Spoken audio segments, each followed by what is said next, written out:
భారత్ 180 న్యూస్కి స్వాగతం.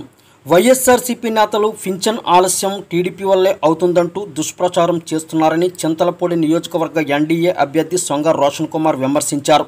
ఈ తప్పుడు ప్రచారాన్ని టీడీపీ నాయకులు కార్యకర్తలు అడ్డుకుని నిజాలను ప్రజల్లోకి తీసుకువెళ్లాలని పిలుపునిచ్చారు. పింఛన్ పంపిణీ కార్యక్రమంలో వాలంటీర్ల ప్రమేయం లేకుండా చూడాలని కోరుతూ ఎంపీడీఓ రాటాలకు వినతిపత్రం అందజేశారు.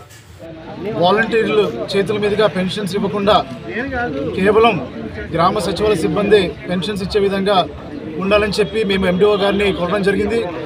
మరి వారు చెప్పిన విధంగానే ఇక్కడ అడిషనల్ స్టాఫ్ కూడా తీసుకొని గ్రామ సచివాలయం సిబ్బందితో పాటు ఏఎన్ఎంస్ కూడా తీసుకొని వారి చేతుల్లో డబ్బులు ఈ పెన్షన్స్ ఏవైతే ఉన్నాయో వారికి ఇవ్వడం జరుగుతుంది అని చెప్పారు. తెలుగుదేశం పార్టీ ఏదో ఈ పెన్షన్ డబ్బులు ఇవ్వడం ఆపేసిందని ప్రచారం చేస్తున్నారు. దాంట్లో ఎటువంటి నిజం లేదు. కేవలం వైసీపీ ప్రభుత్వం దగ్గర నిధులు లేకనే మరి ఇటువంటి కుంటి సాగులు చెప్తున్నారు. మరి నిధులు ఉంటే మరి ఎందుకు ఇవ్వడం లేదు అనేది కూడా అందరూ కూడా ప్రశ్నిస్తున్నారు, ఆలోచిస్తున్నారు. కేవలం ఇది ఒక దుష్ప్రచారం మాత్రమే, దీంట్లో ఎటువంటి సత్యం లేదు.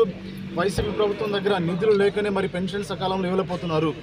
మరి ఎక్కడ కూడా మరి వాలంటీర్స్, వైసీపీ సంబంధించిన వాలంటీర్స్ కనుక ఎలక్షన్ కోడ్ ఉన్న సమయంలో వారు డైరెక్ట్గా బెనిఫిషరీస్తో కానివ్వండి, పథకాల విషయంలో కానివ్వండి, పెన్షన్స్ విషయంలో కానివ్వండి, వారు కనుక ఇన్వాల్వ్ అయితే మాత్రం దీని విషయంలో తెలుగుదేశం, జనసేన, బీజేపీ పార్టీ నాయకులు, కార్యకర్తలు, అభిమానులు చాలా తీవ్రంగా దీన్ని వ్యతిరేకిస్తున్నారు. అలాగే ఎవిడెన్స్ రూపంలో మేమంతా కూడా సమర్పించి మరి తగిన చర్యలు మేము తీసుకున్నామని చెప్తున్నాము. మరొకసారి ఈ రోజున చింతలపూడి ప్రజా పరిషత్ కార్యాలయానికి వచ్చిన తెలుగుదేశం, జనసేన, బీజేపీ పార్టీ నాయకులకి, కార్యకర్తలకి ఇక్కడికి వచ్చి ఈ యొక్క వినతి పత్రాన్ని ఇచ్చినందుకు అందరూ కూడా నేను ధన్యవాదాలు తెలియజేస్తున్నాను.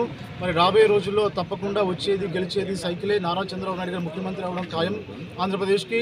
మరి పవన్ కళ్యాణ్ గారు అసెంబ్లీకి వెళ్ళడం ముమ్మాటికి జరుగుతుంది. ఈ విషయంలో ఎవరికి ఎటువంటి అనుమానాలు లేవు.